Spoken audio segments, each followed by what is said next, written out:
Good morning, Bernadetha. Morning. Thank you for joining us here in the studio. Yeah, I'm happy to be here.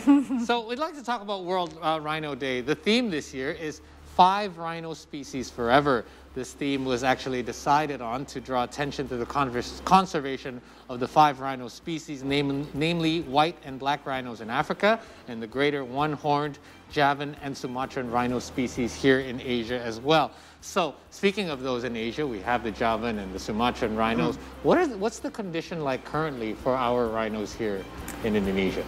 Okay, thank you so much. And as you said before, that Indonesia has 2 species of rhino. The first one is Javan rhino, and the second one is Sumatran rhino.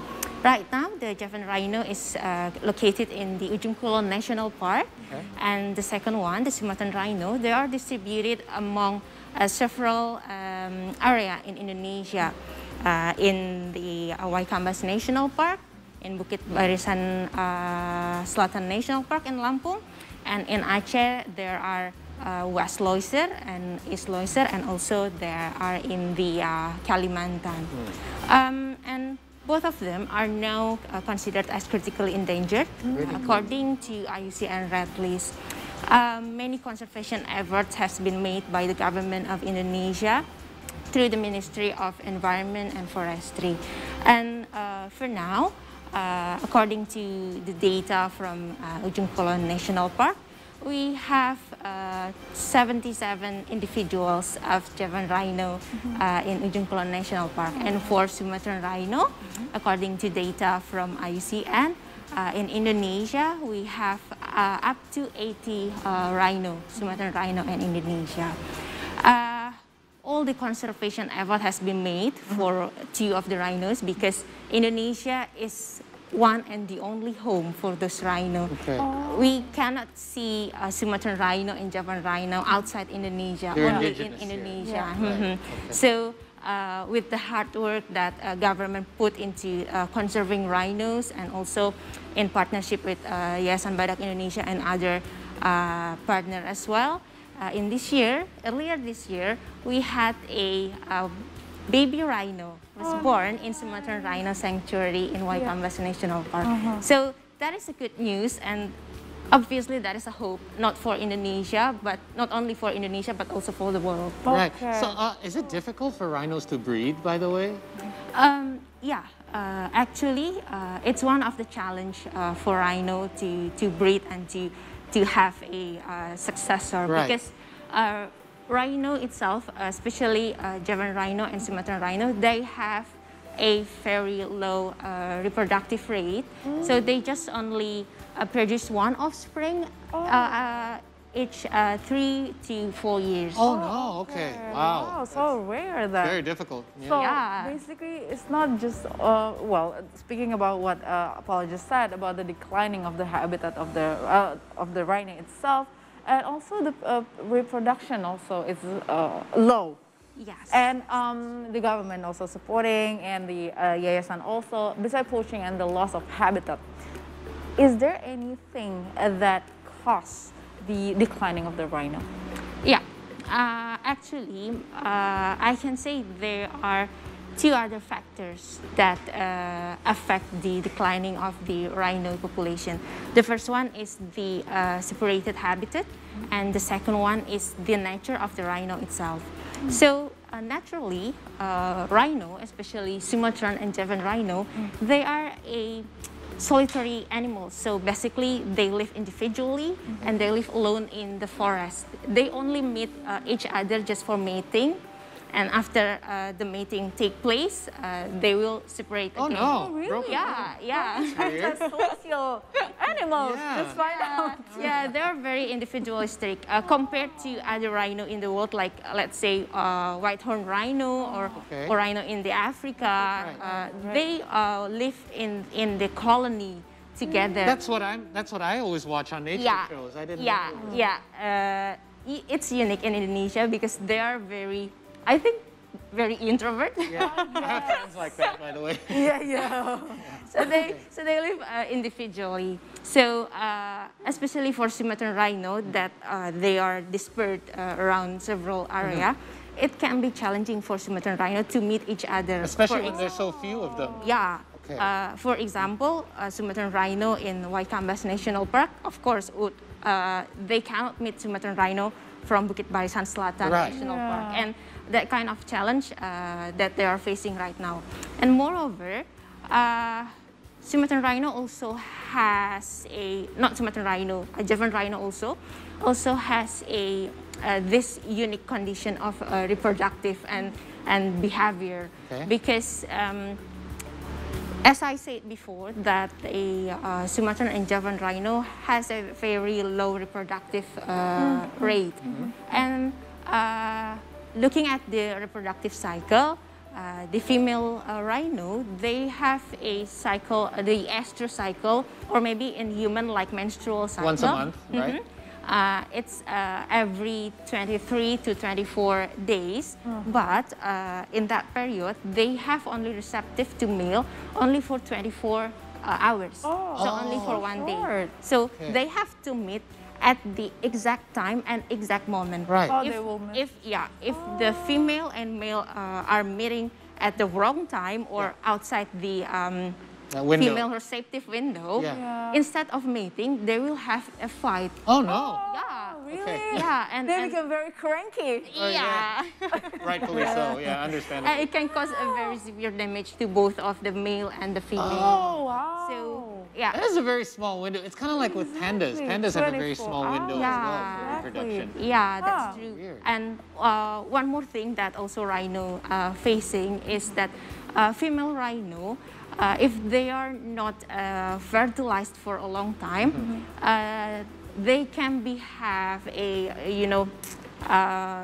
reproductive disruption. Let's say sterile? There will be cyst or tumor in their cervix. So they have to meet one in a way. They have to meet and they have to breed, and they have to meet in the exact time. I think they have to be more socialized often so they can meet, you know. Which is hard because there's not a lot of them to begin with. I know, since they're individual as well. Yes, and there's so many challenges already that they're facing. I've also read that climate change recently is playing a big part in the difficulty for rhinos to reproduce as well. How does climate change play a part in all of this? Yeah, I believe that climate change affect like marine area, not only for rhino but also for other biodiversity and also for other natural disaster. Right. It has a very tremendous effect on the world. And for rhino itself, actually, there's still a research going on it about what's the effect of climate change to the rhino survival, but I think it might be, disrupt, let's say, the reproductive cycle because some of the animals, their reproductive cycle also depends on the temperature of the environment. If the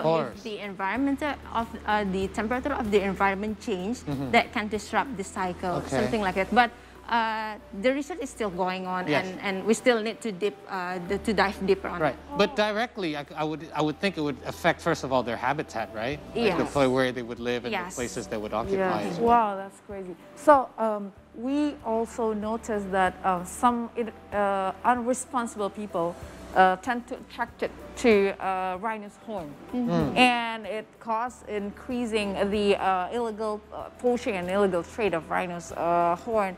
Data, probably you can share with us why unresponsible people, attracted to rhino's horn.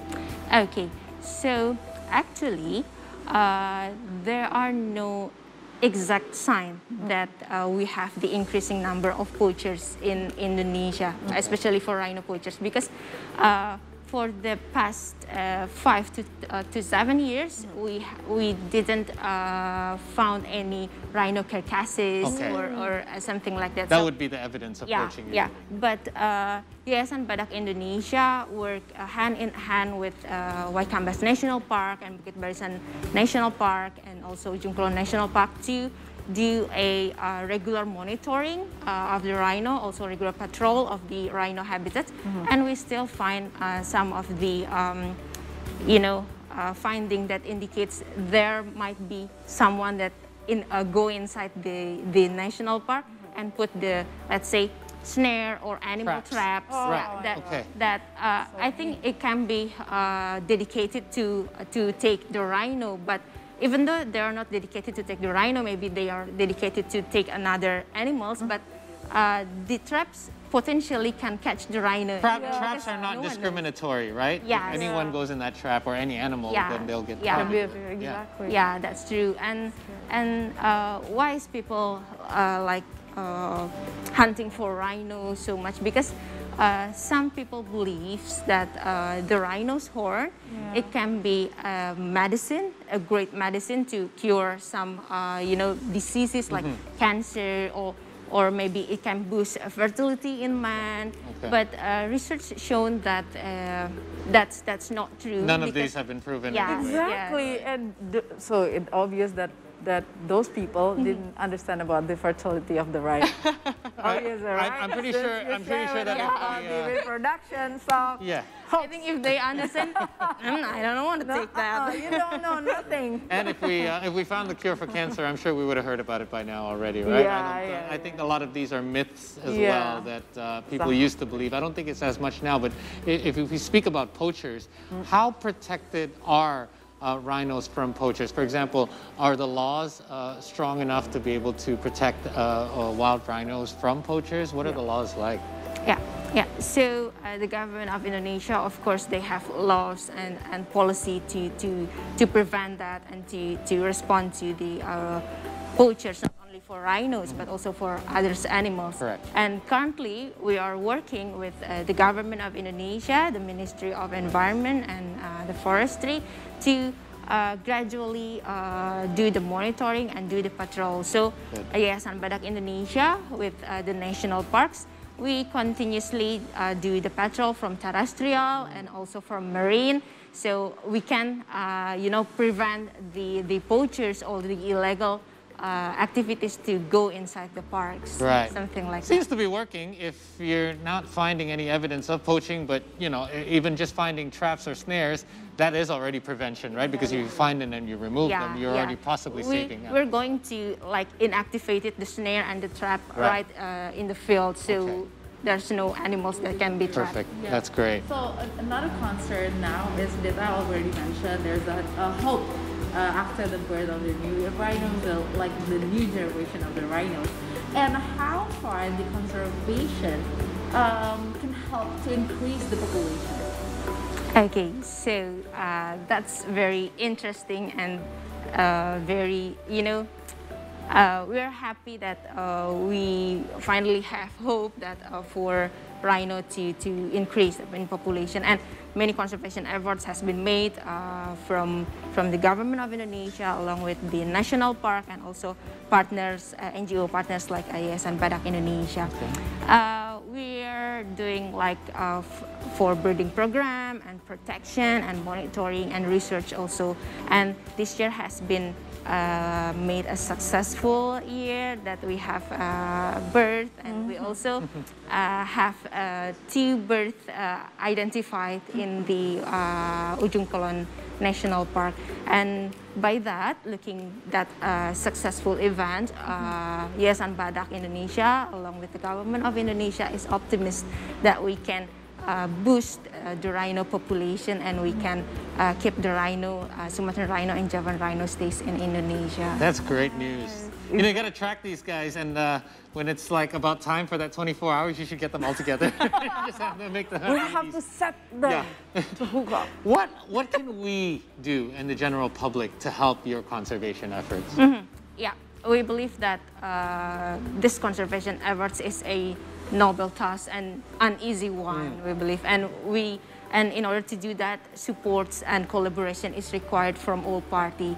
So by raising awareness and spreading the education, it will help to make people understand about the importance of rhino in the ecosystem and also the value of rhino itself. Good. And hopefully that can encourage them to really take an action on it.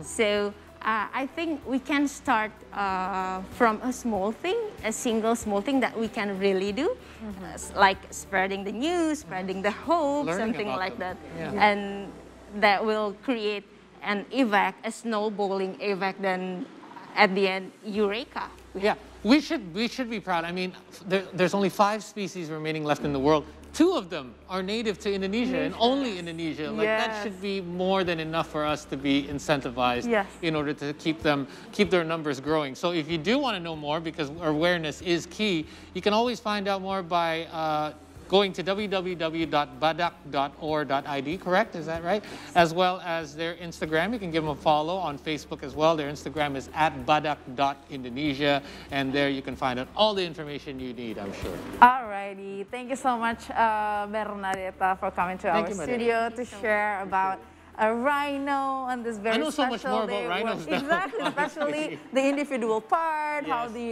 the reproduction system and the habitat as well, and the threat, and raising my awareness about rhino existence here in Indonesia. Once again, happy World Rhino Day. Happy World Rhino Day. Thank you so much.